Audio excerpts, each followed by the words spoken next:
बहुत समय पहले की बात है। भारत के एक सुंदर, शांत और हरे-भरे गांव शिवपुर में दो भाई रहते थे, रामनाथ और हरिदेव। दोनों का जन्म एक ही परिवार में हुआ था, पर जीवन की परिस्थितियों ने उन्हें दो अलग राहों पर खड़ा कर दिया था। रामनाथ बड़ा भाई था, विवाहित, दो बच्चों का पिता, जिम्मेदार और व्यवहार में शांत। उसके पास एक छोटा सा घर था, जिसमें उसकी पत्नी सरस्वती और बच्चे रहते थे। दूसरी ओर हरिदेव छोटा भाई था, अभी कुंवारा, पर अत्यंत मेहनती और सरल स्वभाव का। दोनों भाई अपने पिता से मिली पुश्तैनी जमीन पर खेती किया करते थे। खेत उनकी मेहनत और रिश्ते की बुनियाद था। हर साल की तरह इस साल भी उन्होंने मिलकर खेत में खूब मेहनत की। उन्होंने बारिश के पानी को जमा करने के लिए तालाब खुदवाया, नई किस्म के बीज लगाए और समय पर खाद और सिंचाई का ध्यान रखा। मौसम भी इस बार मेहरबान था। जब फसल कटने का समय आया तो उनकी मेहनत रंग लाई।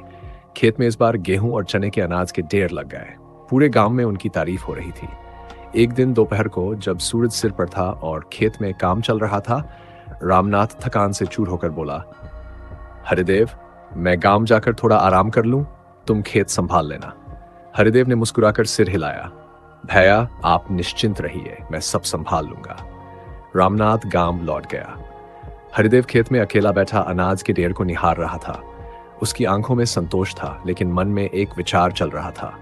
वह सोचने लगा, इस बार फसल बहुत अच्छी हुई है, लेकिन मैं तो अकेला हूं, मुझे क्या जरूरत इतनी बोरियों की। भैया का परिवार है, दो बच्चे हैं, पत्नी है, उन्हें इस अनाज की मुझसे कहीं ज्यादा जरूरत होगी। हरिदेव ने बिना देर किए अपने हिस्से की 10 बोरियां उठाई और चुपचाप जाकर रामनाथ के हिस्से के ढेर में मिला दी।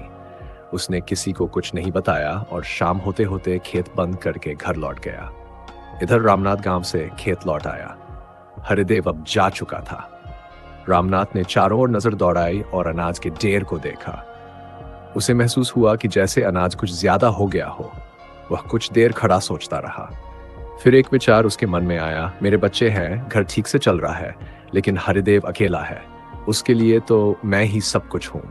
अगर कल को मैं न रहूं तो उसके पास क्या होगा। मुझे उसका भविष्य सुरक्षित करना चाहिए। उसने भी बिना किसी को बताए अपने हिस्से से 7 बोरियां उठाई और हरिदेव के हिस्से में चुपचाप जोड़ दी। वह न तो किसी से बोला, न कोई बात जताई। अगले दिन सुबह जब दोनों भाई खेत पर एक साथ पहुंचे तो उन्होंने देखा कि अनाज का ढेर बिल्कुल वैसा ही है जैसा उन्होंने पिछली बार देखा था।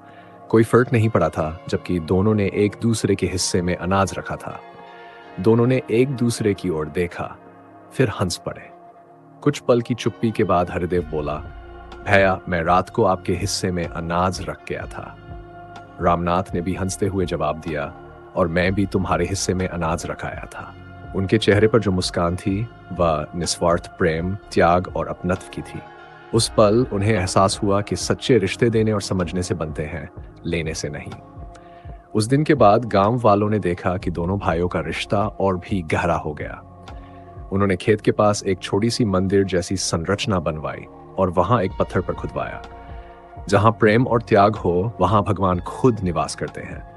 यह कहानी शिवपुर में पीढ़ी दर पीढ़ी सुनाई जाने लगी। गांव के बच्चे, बड़े, बुजुर्ग सभी इसे सुनते और इससे प्रेरणा लेते। रामनाथ और हरिदेव की जोड़ी गांव के लिए सिर्फ एक परिवार नहीं, बल्कि एक आदर्श बन गई। समय बीतता गया, खेत अब और भी हरे भरे हो गए। अनाज की उपज बढ़ी, लेकिन सबसे बड़ी उपज थी उस रिश्ते की जो विश्वास, समझ और निस्वार्थता पर खड़ा था।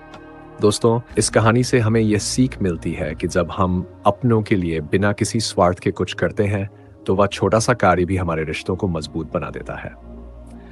जब हम किसी के बारे में सच्चे मन से सोचते हैं तो ईश्वर खुद उस सोच में आकर बस जाते हैं।